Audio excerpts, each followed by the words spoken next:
কালি অৰ্থাৎ 14 নৱেম্বৰ তাৰিখটো সমগ্ৰ ভাৰতবৰ্ষতে পালন কৰা হৈছে শিশু দিৱস হিচাপে।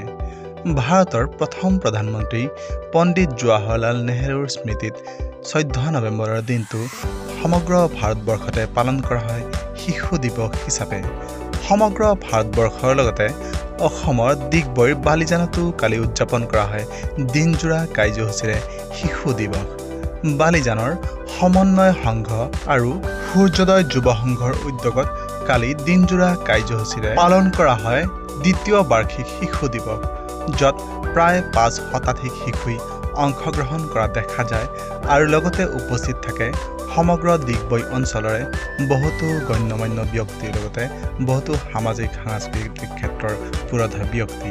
আৰু কালিৰ অনুষ্ঠানটোত উপস্থিত বিশিষ্ট ব্যক্তিসকলক সম্বৰ্ধনা জনোৱাৰ পিছতেই অনুষ্ঠিত হয় শিশুসকলৰ মাজত বিভিন্ন প্ৰতিযোগিতা।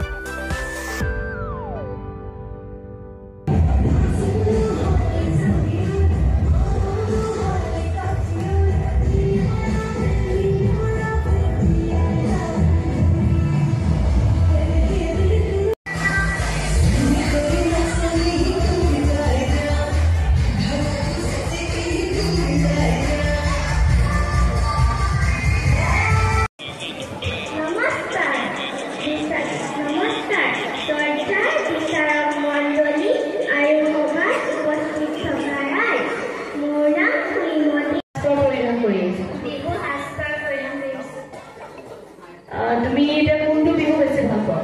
আমাৰ বিহু কেইটা হয়? তিনিটা। কোনটো বিহু বেছি ভাল পোৱা?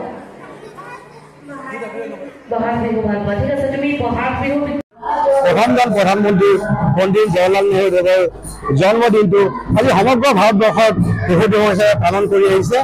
সূৰ্যোদয় যুৱ সংঘ আৰু সমন্বয় যুৱ সংঘৰ উদ্যোগত আমি শ্ৰদ্ধাৰ নেহৰুদেৱৰ জন্ম উৎসৱটিত বিভিন্ন কাৰ্যসূচী বালিজান আগ্ৰাসনত অনুষ্ঠিত কৰিছোঁ। ইতিমধ্যে যোৱা আজি 10 নৱেম্বৰ তাৰিখে চিত্ৰাংকন প্ৰতিযোগিতা আৰু কবিতা আবৃত্তি প্ৰতিযোগিতা হৈ গৈছে, য'ত আমাৰ এই প্ৰতিযোগিতাত এই অঞ্চলৰ বিভিন্ন বিদ্যালয়ৰ প্ৰায় 2 শতাধিক ছাত্ৰ ছাত্ৰীয়ে অংশগ্ৰহণ কৰিছে।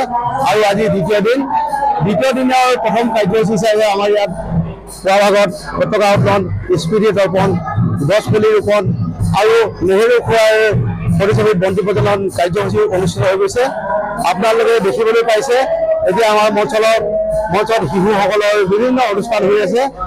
আমি শিশুসকলৰ উন্নয়নৰ কাৰণে এই অঞ্চলত এই শিশু দিৱসটি বিভিন্ন কাৰ্যসূচীৰে তেওঁলোকৰ বাবে আমি প্ৰস্তুত কৰিছিলোঁ। তাৰে ফলস্বৰূপে আমি কিছু সময় আগতে দিহানাম প্ৰতিযোগিতা অনুষ্ঠিত কৰি গ'লোঁ। দিহানাম প্ৰতিযোগিতাৰ পিছতে আমাৰ জনগোষ্ঠীয় সাজপাৰ প্ৰতিযোগিতা অনুষ্ঠিত হৈ গৈছে, য'ত নেকি আমাৰ শতাধিক শিশুৱে অংশগ্ৰহণ কৰিছে।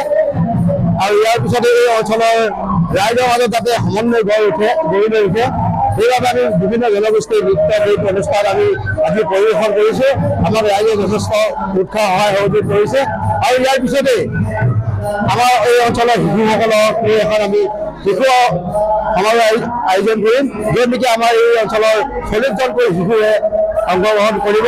তাৰ লগে লগে আমি আমাৰ বালিজান অঞ্চলত যিসকল উদীয়মান শিল্পী আছে তেওঁলোকৰ দ্বাৰা আমি গীত মাত এটা অনুষ্ঠান পৰিৱেশন কৰিম।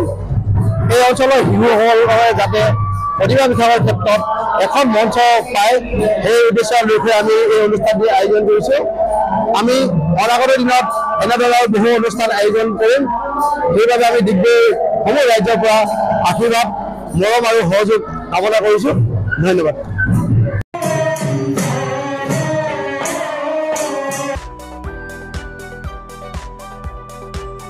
ডিগবৈৰ পৰা Nitumoni Saikia report, news time 3।